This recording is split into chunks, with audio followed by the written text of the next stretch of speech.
नमस्कार, साहित्य प्रस्तुति में आपका स्वागत है। आइए सुनते हैं अज्ञे जी की लिखी हुई कहानी जिज्ञासा। चलिए सुनते हैं। ईश्वर ने सृष्टि की, सब ओर निराकार शून्य था और अनंत आकाश में अंधकार छाया हुआ था। ईश्वर ने कहा प्रकाश हो, और प्रकाश हो गया। उसके आलोक में ईश्वर ने असंख्य टुकड़े किए और प्रत्येक में एक एक तारा जड़ दिया। तब उसने सौर मंडल बनाया, पृथ्वी बनाई और उसे जान पड़ा कि उसकी रचना अच्छी है। तब उसने वनस्पति, पौधे, झाड़ झंकार, फल फूल, लता, बेलें उगाई और उन पर मंडराने को भौरे और तितलियां, गाने को झिंगुर भी बनाए। तब उसने पशु पक्षी भी बनाए और उसे जान पड़ा उसकी रचना अच्छी है। लेकिन उसे शांति न हुई। तब उसने जीवन में वैचित्र्य लाने के लिए दिन और रात, आंधी पानी, बादल में धूप छाह इत्यादि बनाए। फिर कीड़े मकोड़े, मकड़ी, मच्छर, बिर्रे, बिच्छू और अंत में सांप भी बनाए। लेकिन फिर भी संतोष नहीं हुआ। तब उसने ज्ञान का नेत्र खोलकर सुदूर भविष्य में देखा। अंधकार में पृथ्वी और सौरलोक पर छाई हुई प्राणहीन धुंध में कहीं एक हलचल। फिर उस हलचल में धीरे धीरे एक आकार, एक शरीर का, जिसमें असाधारण कुछ नहीं है लेकिन फिर भी सामर्थ्य है। एक आत्मा जो निर्मित होकर भी अपने आकार के भीतर बांधती नहीं, बढ़ती ही जाती है। एक प्राणी जो जितनी बार धूल को छूता है, नया ही होकर अधिक प्राणवान होकर उठ खड़ा होता है। ईश्वर ने जान लिया कि भविष्य का प्राणी यही मानव है। तब उसने पृथ्वी पर से धुंध को चीरकर एक मुट्ठी धूल उठाई और उसे अपने हृदय के पास ले जाकर उसमें अपनी विराट आत्मा की एक सांस फूंक दी। मानव की सृष्टि हो गई। ईश्वर ने कहा, जाओ मेरी रचना के प्राण नायक, सृष्टि के अवतंस। लेकिन कृतित्व का सुख ईश्वर को तब भी प्राप्त नहीं हुआ। उसमें का कलाकार अतृप्त ही रह गया, क्योंकि पृथ्वी खड़ी रही, तारे खड़े रहे, सूर्य प्रकाशवान नहीं हुआ, क्योंकि उसकी किरणें बाहर फूट पड़ने से रह गई।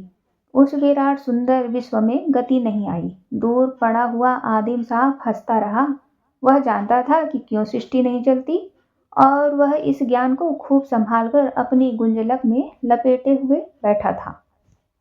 एक बार फिर ईश्वर ने ज्ञान नेत्र खोला और फिर मानव को 2 बूंद आंसू लेकर स्त्री की रचना की। मानव ने चुपचाप उसकी देन को स्वीकार किया। संतुष्ट वह पहले ही था, अब संतोष द्विगुणित हो गया। उस शांत जीवन में अब भी कोई आपूर्ति न आई और सृष्टि अब भी न चली, और वह चिरंतर सांप ज्ञान का अपनी गुंजलक में लपेटे बैठे हंसता रहा। सांप ने कहा, मूर्ख, अपने जीवन से संतुष्ट मत हो। अभी बहुत कुछ है जो तूने पाया नहीं, नहीं देखा, नहीं जाना। यह देख, ज्ञान मेरे पास है। इसी के कारण तो मैं ईश्वर का समकक्ष हूँ, चिरंतर हूँ। लेकिन मानव ने एक बार अनमना सा उसकी ओर देखा और फिर स्त्री के केसों से अपना मुंह ढक लिया। उसे कोई कौतूहल नहीं था, वह शांत था। बहुत देर तक ऐसे ही रहा। प्रकाश होता और मिट जाता। पुरुष और स्त्री प्रकाश में मुग्ध दृष्टि से एक दूसरे को देखते रहते और अंधकार में लिपटकर सो रहते, और ईश्वर अदृष्ट ही रहता और सांप हंसता ही जाता। तब एक दिन जब प्रकाश हुआ तो स्त्री ने आंखें नीची कर ली, पुरुष की ओर नहीं देखा। पुरुष ने आंख मिलाने की कोशिश की तो पाया कि स्त्री केवल उसी की ओर न देख रही। ऐसा नहीं, वह किसी की ओर भी नहीं देख रही। उसकी दृष्टि मानो अंतर्मुखी हो गई हो, उसके भीतर ही कुछ देख रही है, और उसी दर्शन में एक अनिर्वचनीय तन्मयता पा रही है। तब अंधकार हुआ। तब भी स्त्री उसी तद्भव भाव से लेट गई, पुरुष को देखती हुई, बल्कि उसकी ओर से विमुख, उससे कुछ परे रखती हुई। पुरुष उठ बैठा। नेत्र मूंद कर वह ईश्वर से प्रार्थना करने लगा। उसके पास शब्द नहीं थे, भाव नहीं थे, दीक्षा नहीं थी, लेकिन शब्दों से, भाव से, प्रणाली के ज्ञान से परे जो प्रार्थना है, जो संबंध के सूत्र पर आश्रित है, वही प्रार्थना उसमें से फूट निकलने लगी। लेकिन विश्व फिर भी वैसा ही निश्चल पड़ा रहा। गति उसमें नहीं आई। स्त्री रोने लगी। उसके भीतर कहीं दर्द की एक हुक उठी। वह पुकार कर कहने लगी, क्या होता है मुझे? मैं बिखर जाऊंगी, मैं मिट्टी में मिल जाऊंगी। पुरुष अपनी निस्सहायता में कुछ भी नहीं कर सका। उसकी प्रार्थना और आतुर और भी विकल और भी उत्सर्गमयी हो गई। और जब वह स्त्री का दुख नहीं देख सका, तब उसने नेत्र खूब जोर से मींच लिए।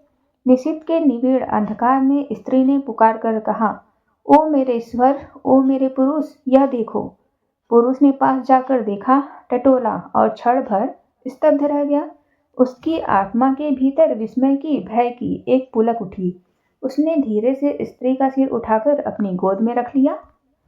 फूटते हुए कोमल प्रकाश में उसने देखा, स्त्री उसी के एक बहुत स्निग्ध, बहुत प्यारे प्रतिरूप को अपनी छाती से चिपटाए है और थकी हुई सो रही है। उसका हृदय एक प्रकांड विस्मय से, एक दुस्सह उल्लास से भर आया और उसके भीतर एक प्रश्न फूट निकला, ईश्वर, यह क्या सृष्टि है जो तूने नहीं की?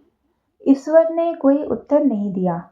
तब मानव ने सांप से पूछा, ओ ज्ञान के रक्षक सांप, बताओ यह क्या है जिसने मुझे तुम्हारा और ईश्वर का समकक्ष बना दिया है? एक सृष्टा, बताओ, मैं जानना चाहता हूँ। उसके यह प्रश्न पूछते ही अनहोनी घटना घटी।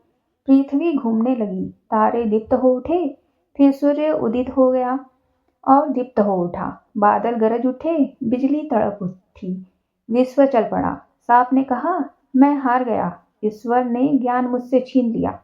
और उसकी गुंजलक धीरे धीरे खुल गई। ईश्वर ने कहा, मेरी सृष्टि सफल हुई, लेकिन विजय मान की है। मैं ज्ञानमय हूँ, पूर्ण हूँ, मैं कुछ खोजना नहीं। मानव में जिज्ञासा है, अतः यह विश्व को चलाता है, गति देता है। लेकिन मानव की उलझन थी, अस्तित्व की समस्या थी। पुकार पुकार कर कहता जाता था, मैं जानना चाहता हूँ। और जितनी बार वह प्रश्न दोहराता था, उतनी बार सूर्य कुछ अधिक दीप्त हो उठता, पृथ्वी कुछ अधिक तेजी से घूमने लगती, विश्व कुछ अधिक गति से चल पड़ता और मानव के हृदय का स्पंदन भी कुछ अधिक भरा हो जाता। आज भी जब मानव यह प्रश्न पूछ बैठता है, तब अनहोनी घटनाएं होने लगती हैं।